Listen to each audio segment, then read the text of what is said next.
Hanggang 2 pesos at 50 centavos ng hiling na taas-singil sa Pinoy Tasty at Pinoy Pandesal ng ilang commercial baker. Silipin natin ang presyo ng tinapay ngayon sa ilang community bakery sa unang balita live ni James Agustin. James?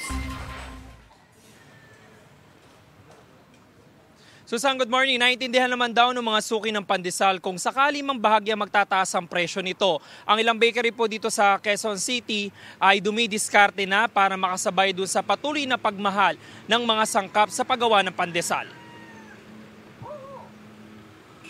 Nananatili sa 2 piso ang kada piraso ng pandesal sa bakery na ito sa Barangay Central, Quezon City. Hindi pa sila nagtaas ng presyo pero bahagyang lumiit ang pandesal na ibinebenta para raw makasabay sa tumataas na presyo ng mga sangkap nito. Shrinkflation ang tawag dyan. Baka naman po tumumal kami. Baka humina naman yung tinapay namin kung bigla namin itataas. Ang kanilang Pinoy Tasty tumaas na ng 5 piso ang isang balot. Ang malaki ay 50 pesos, habang yung mas maliit ay 25 pesos. Ang isang samahan ng mga commercial baker sa bansa humihirit ng 2 pesos hanggang 2 pesos and 50 centavos sa taas presyo sa Pinoy Tasty at Pinoy Pandesal sa Department of Trade and Industry. Ayon kay Vilma na may-ari ng bakery, sa ngayon ay kinakaya pa naman pero posibleng magtaas din sila ng presyo. Pwede namang itaas kung talagang hindi na kaya. Tumaas po ang mga ingredients. Ito, ang harina, asukal, mantika, mga ganun. Kaya pag kung tataas pang kami, kamahirapan naman yung mga baka humina naman yung tinapay namin. Naintindihan naman daw ng mga mamimili kung sakali magtataas ang presyo ng tinapay. Sina Eric at Ellen hindi raw kompleto ang almusal kung walang pandesal. Pwede naman po kasi tumataas yun yung bilihin. Tsaka yung mga dito, yung mga harina, sugar, tumataas eh. Okay lang.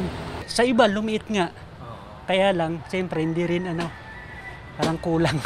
Oo, naintindihan naman namin nga. Siyempre mahal naman harina eh. Mga pangailangan sa nila sa pagkagawa ng pandesal. Samantala, Susan, yung iba pang klase ng tinapay sa partikular na bakery na ito tulad ng halimbawa ng ensaymada, pan de coco, Spanish bread o di kaya naman yung kababayan ay hindi naman sila nagtaas ng presyo. Nananatili po yan sa 5 pesos kada piraso pero kapansin-pansin talaga na lumiit ito. Ang tawag pa rin po dyan, shrinkflation. Yan muna unang balita mula dito sa Quezon City. Ako po si James Agustin para sa GMA Integrated News.